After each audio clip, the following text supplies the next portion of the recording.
반갑습니다. 슈카이브입니다. 요즘 나는 고타마 시타르타 붓다의 생애라는 책을 즐겨 읽고 있습니다. 예전부터 제가 읽었던 책인데 제자들에게 이 책을 좀 나눠주기도 하고 소개해주고 있습니다. 나는 모든 종교를 다 좋아하고 그리고 모든 종교를 다 미워합니다. 이 말은 무엇인가 하면 종교 자체는 나쁘지 않은데 종교 안에서 가르치고 지도하는 종교 지도자들이 오염되었기 때문입니다. 그래서 순수한 신도들을 꿰어내서 안타깝게도 불못에 던져지게끔 그렇게 인도를 하고 있기 때문에 그래서 나는 종교를 좋아하면서도 미워한다라는 것입니다. 사실 종교는 불필요합니다.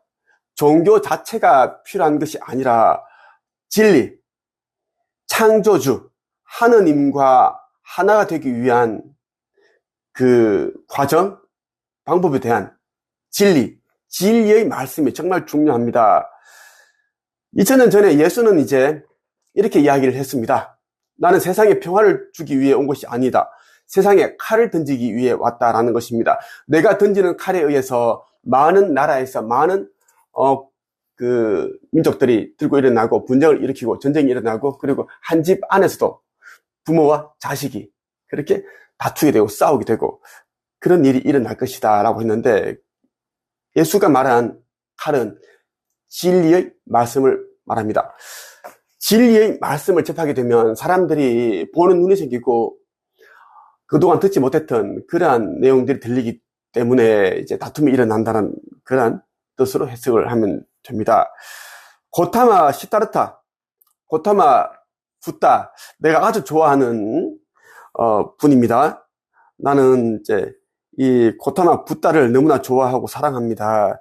그래서 오늘은 여러분에게 고타마 붓다의 깨어남, 이 깨어남에 대한 이야기를 한번 해볼까 합니다. 고타마 붓다의 유명한 일화를 여러분들에게 소개해드리고, 고타마 붓다도 태어날 때부터 모든 것을 알고 태어난 것이 아닙니다.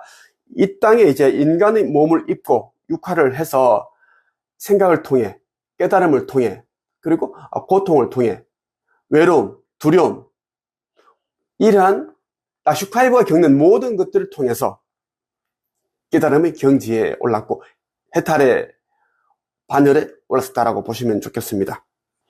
어린 시절의 기억에 대해 이렇게 이야기를 하고 있습니다.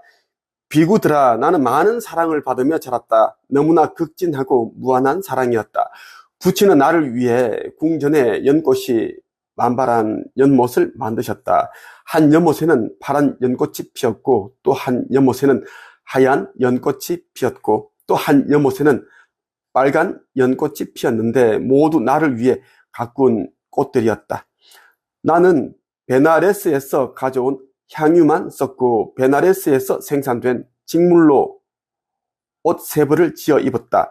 머리 위에는 늘 하얀 양산이 받쳐져 있어서 나는 추위도 더위도 몰랐고 먼지도 이슬도 맞지 않았다. 나는 세 궁전에 살았는데 한 궁전에서는 겨울을 나고 또 한 궁전에서는 여름 동안 살고 나머지 한 궁전에서는 우기를 보냈다. 우기를 보내는 궁전에서 넉 달 동안 머물 때에는 시녀들이 태자인 나를 둘러싸고 음악을 들려주었고 나는 궁전에서 나올 일이 없었다. 다른 사람들은 하인들에게 스스로 지은 밥이나 죽을 먹일 때 나의 부친은 하인들에게 쌀밥에 고기도 섞어서 주었다. 비구들아, 그런 부유한 집에 태어나서 풍요롭게 자란 나는 이런 생각을 했다. 참으로 깨달음을 얻지 못한 범부들은 자신도 늙고 늙으면서 벗어나지 못하면서도 늙은 사람을 보면 싫어한다. 나도 역시 늙게 되고 또 늙음을 피할 수 없다. 늙게 되고 늙으면서 벗어날 수 없는 내가 늙은 사람을 보고 싫어한다는 것은 결코 옳은 일이 아니다. 이런 생각이 들자 나는 젊음에 대해 자만하던 마음을 모두 버리게 되었다. 시타르타가 이야기하는 이 부분을 제가 여러 번 읽으면서 많은 깨달음을 얻었습니다. 많은 사람들이 늙은 사람을 싫어하고 환자를 싫어하고 몸이 아픈 사람을 싫어하고 장애인들을 싫어하고 그렇게 됩니다. 하지만 몸이 아픈 사람도 젊었을 때는 건강했고, 그리고 나이 든 사람들도 젊은 시절이 있었습니다. 그리고 많은 장애인들이 또 이제 장애를 입기 전에는 건강한 그런 몸을 가지고 있었어요. 그런 생각을 하니까 마음이 겸허해지고 자만하던 마음이 사그라든다라는 겁니다. 참으로 깨달음을 얻지 못한 범부들은 자신도 병들고 병에서 벗어나지 못하면서도 병든 사람을 보면 싫어한다. 나도 역시 병들게 되고 또 병듦을 피할 수 없다. 병들게 되고 또 병에서 벗어날 수 없는 내가 병든 사람을 보고 싫어한다는 그것은 결코 옳은 일이 아니다. 이런 이제 생각을 했다. 어린 시절에, 소년 시절에 남다르다라는 겁니다. 물론 이제 고타마 시타르트 같은 경우에도 나도 이제 무차원에서 왔습니다. 그렇기 때문에 시작이 남다릅니다. 시작이 생각하는 게 남다르다라는 이야기입니다. 고타마 시타르타 이분도 무차원에서 왔다라고 보면 됩니다. 인류의 의식 성장, 이러한 봉사자로 온 분이기 때문입니다. 붓다가 태어난 지 7일째 되는 날에 붓다의 어머니는 죽어 이 세상을 떠나고 기쁨의 하늘인 도솔천에 다시 태어난다. 보통 여자들이 9달이나 10달 만에 아이를 낳을 때 보살의 어머니는 10달을 채우고서 보살을 낳는다. 보통 여자들은 앉거나 누워서 아기를 낳지만 보살의 어머니는 나뭇가지를 붙잡고 선체로 아기를 낳는다. 보살이 어머니 몸에서 나올 때 천신들이 보살을 먼저 받고 그 다음에 인간들이 아기를 받는다. 보살이 어머니 몸에서 나올 때에 하늘에서는 따뜻한 비와 차가운 비가 내린다. 보살과 어머니를 목욕시키기에 충분한 비가 내리는 것이다. 천상, 천하, 유아, 독존, 이것이 마지막 생애로다. 다시 태어날 일은 없도다. 이렇게 해서 이제 붓다가 세상에 태어났습니다. 태어났고, 붓다의 아버지는 왕이었는데 숫도 다나 왕이었습니다. 고타마를 위해서 세 곳의 궁전을 세웠는데 하나는 우기를 보내기 위한 것이었고 하나는 여름을 보내기 위한 것이었으며 또 하나는 겨울을 보내기 위한 것이었다. 그리고 각 궁전에는 모든 놀이시설을 갖추어 놓았다. 고타마는 우기 동안에는 궁전에서 여자 악사들에 둘러싸여 음악을 즐기느라 위층에서 아래층으로 내려오지 않았다. 아버지가 굉장히 이제 사랑이 가득하고 아들을 생각하는 그 마음이 가득합니다. 세월이 흘러 고타마는 소년이 되었다. 어느 날 그는 마부에게 마차를 준비하게 했다.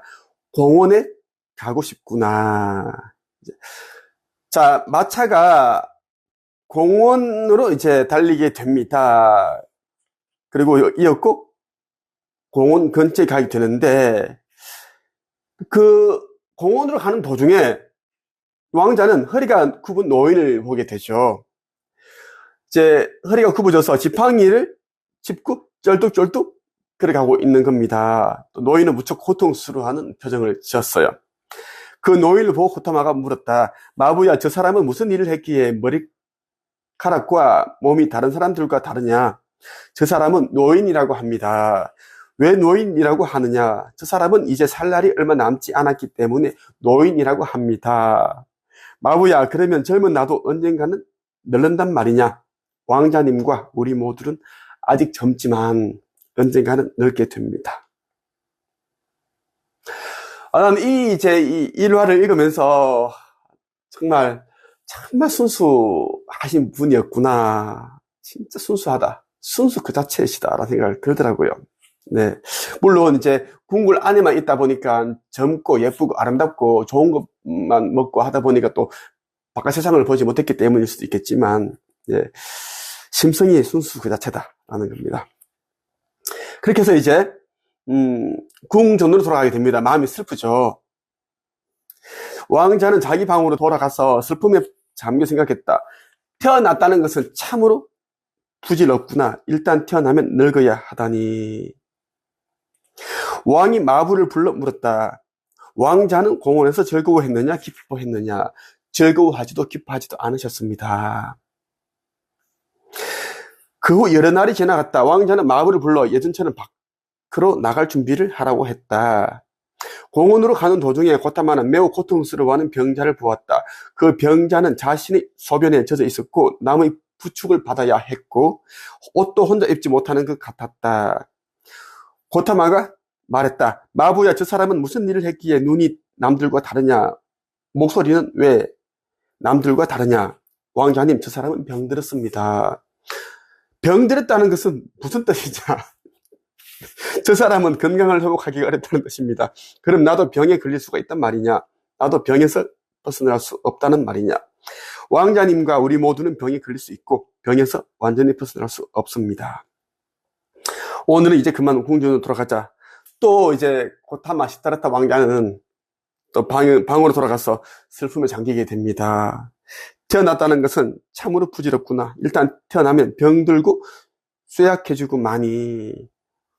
또 왕이 마법을 불러서 물어봅니다. 왕자가 공원에서 즐거워했느냐, 기뻐했느냐? 즐거워하지도 기뻐하지도 않으셨습니다. 또 여러 날이 이제 흘러가죠. 왕자는 또 마부를 불러서 예전처럼 밖으로 나가자고 합니다. 다시 공원으로 가는 도중에 고타마는 장례를 치르기 위해 장작 더미를 쌓고 있는 사람들을 보게 됩니다. 그들은 다른 색깔의 옷을 입고 있었는데 그때 왕자는 마부에게 물어봅니다. 저 사람들은 왜 다른 색깔의 옷을 입고 장작 더미를 쌓으며 함께 모여 있느냐? 누군가가 삶을 마쳤기 때문입니다. 그러면 삶을 마친 사람을 자세히 보러 좀 더 가까이 가자. 웃기더라고요. 마차를 가까이 대라. 얼마나 호기심이 이제 넘치고 순수한지.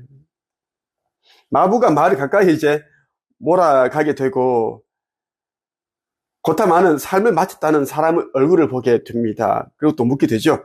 저 사람이 삶을 마쳤다는 것은 무슨 뜻이냐? 그것은 어머니도 아버지도 다른 친척들도 그를 볼 수 없으며 그도 다른 사람들을 볼 수 없다는 것입니다. 그러면 나도 역시 죽게 되고 죽으면서 벗어날 수 없단 말이냐? 가족도 친척들도 나를 다시 보지 못하고 나도 그분들을 다시 보지 못한다는 말이냐? 왕자님과 우리 모두는 죽게 되어 있고 죽음에서 벗어날 수 없습니다.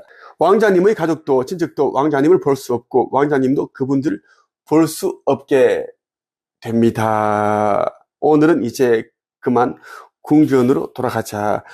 또 왕자는 자기 방으로 가서 슬픔에 잠기게 되고 계속 생각을 하게 됩니다.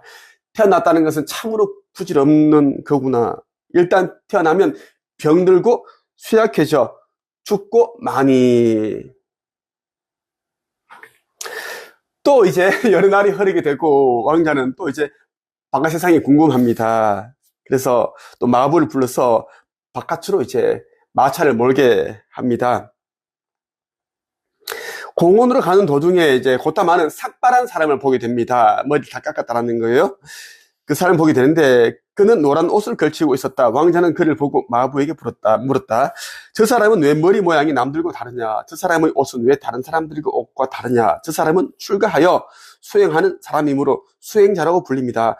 출가한다는 것은 무슨 뜻이냐? 출가한다는 것은 종교적인 삶을 살며 평화로운 삶을 살고 선한 행위만을 하며 덕업을 쌓으며 자비심을 가지고 아무것도 해치지 않고 모든 생명체들을 자애롭게 대하는 것입니다. 마부야, 수행자는 참으로 훌륭한 사람이로구나. 모든 면에서 그의 행위가 그토록 청정하다니 나를 저 출가자에게 가까이 데려가다오. 수행자여, 그대는 왜 남들과 달리 머리를 삭발하고 남들과 다른 옷을 입고 있습니까? 이 몸은 출가했기 때문입니다. 수행자여, 그것은 무슨 뜻입니까? 그 말은 곧 종교적인 삶을 살며 평화로운 삶을 살며 선한 행위만을 하며 덕업을 쌓으며 자비심을 가지고 아무것도 해치지 않으며 모든 생명체들을 자유롭게 대한다는 뜻입니다. 출가하여 수행한다는 것은 참으로 훌륭한 것이군요. 그래서 당신은 모든 면에서 청정하시군요. 이제 왕자는 마부에게 말합니다. 마부야, 너는 마차를 몰고 돌아가거라. 나는 이 자리에서 삭발하고 수행자가 입는 노란 옷을 입고 출가 생활을 하겠다. 마부는 바로 대답을 하고 돌아가게 됩니다. 고타마는 그 자리에서 삭발하고 노란 옷을 걸친 뒤에 수행의 길을 떠났다. 왕이 계신 카필라 바투에 있는 84,000명의 사람들은 고타마 왕자가 출가했다는 소식을 듣고 생각을 했다. 왕자가 삭발하고 수행의 길을 떠났다는 것은 분명 예산 일이 아니다. 남들이 흔히 하는 출가가 아니다. 만약 왕자가 그렇게 했다면 우린들 못하겠는가 해서 84,000명이 또 군중들이 고타마를 따라가게 됩니다. 함께 있다라는 거야. 그 많은 군중들이. 근데 고타마는 굉장히 이제 명확하죠. 그리고 이제 자신이 왜 이제 출가를 했는지를 생각을 하게 되고 해서 이런 생각을 합니다. 내가 이렇게 사람들에게 둘러싸여 있는 것은 좋지 못하다. 군중에게서 멀리 떨어져 혼자 있는 것이 좋겠다. 그런 군중에게서 벗어나 혼자 머물렀다. 84,000명에 이르는 군중과 고타마는 서로 다른 길로 갔다.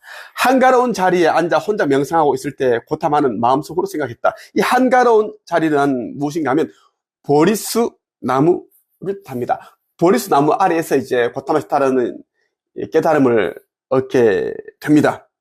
얻게 되는데 이것을 말한다라는 이야기예요. 이 세상은 참으로 괴롭구나. 인간은 태어나고 늙고 병들고 죽는다. 그리고 한 상태에서 멸하여 다른 상태로 생겨난다. 또 이런 고통에서 벗어나는 길을 아는 사람은 아무도 없다. 생로병사의 고통에서 벗어나는 길을 언제 깨달을 수 있을까? 여러분, 내가 이제 이 긴 일화를, 이 내용을 왜 읽어드렸는가 하면, 사람들이 이제 무차원에서 온 나 슈카이브에게 하는 질문들이, 너는 무차원에서 왔고 창조주의 아들로서 왔다고 하는데 너는 어디까지 알고 있느냐? 전생에 대해서 알고 있지 않느냐? 얘기를 해보라. 뭐 이런 이제 이야기를 이제 하는 거죠. 그러니까 세상의 모든 이치, 우주의 전 이치를 다 알고 있지 않느냐? 그것을 모르면 너는 가짜다라고 하는 사람들이 꽤 많습니다. 이제 일부러 조롱하고 모욕하고 싶은 거죠. 자, 고타마 시타르타, 이 부다께서도 무차원에서 왔습니다. 기쁨의 천계, 기쁨의 하늘이라 불리는 도솔천에서 오셨지만 육신의 몸을 입고 태어날 때는 모든 기억이 삭제가 되었습니다. 이제 어떻게 해야 되나? 본인이 생각을 통해서, 생각, 깨달음을 통해서 찾아가는 것입니다. 자신의 정체에 대해서, 정체성에 대해서, 그리고 이제 이 세상의 이치에 대해서, 자연의 이치, 우주의 섭리, 이러한 것들을 이제 찾게 되는데, 이 과정이 이제 남다르다라는 겁니다. 온전히 이 깨달음을 얻는데 모든 것을 쏟는다라는 이야기입니다. 자기 자신을 전부 여기에 쏟습니다. 시간과 에너지, 생각과 정신, 마음을. 그리고 고타마 시타르타는 젊은 나이에 해탈의 경지에 오르게 된다라는 이야기죠. 이 시대는 이제 끝이 나고 있습니다. 이제 몇 년 안에 지구 극이동이 벌어지게 되고, 극이동이 벌어지기 직전에 휴거가 됩니다. 상승하는 일이 일어난다는 겁니다. 차원 상승하는 자들은, 영들은 올라가게 됩니다. 이것을 이제 1차 휴거라고 하는데, 휴거가 된다는 겁니다. 여러분들, 내가 하는 말을 의심하지 말고 믿고 행해야 됩니다. 나는 그동안 사람들에게 글쓰기 책쓰기 코칭을 하고 무자본 창업, 1인 창업을 가르치고 내면 성장, 의식 변화에 대한 코칭을 하면서 진리만 가르쳤어요. 그랬더니 1200명의 사람들이 단 몇 개월 만에 모두 자기 이름으로 된 책을 펴내고 작가, 코치, 강연가, 유튜브 이렇게 이제 활동을 하고 있습니다. 여러분들이 내 말이 믿지 아니하면 곧 있을 그날의 땅에 남게 되고 결국은 짐승의 정부에서 온갖 고통을 경험하면서 살다가 육신을 떠나 사후세계에서 대기하다가 심판을 받아 불못에 던져지게 될 것입니다. 오늘은 고타마 붓다의 세계라는 책과 함께 했고요. 네. 여러분들에게 이 깨어남, 신성회복에 도움 되라는 뜻에서 한번 말씀을 드렸습니다. 오늘은 여기까지 하겠습니다.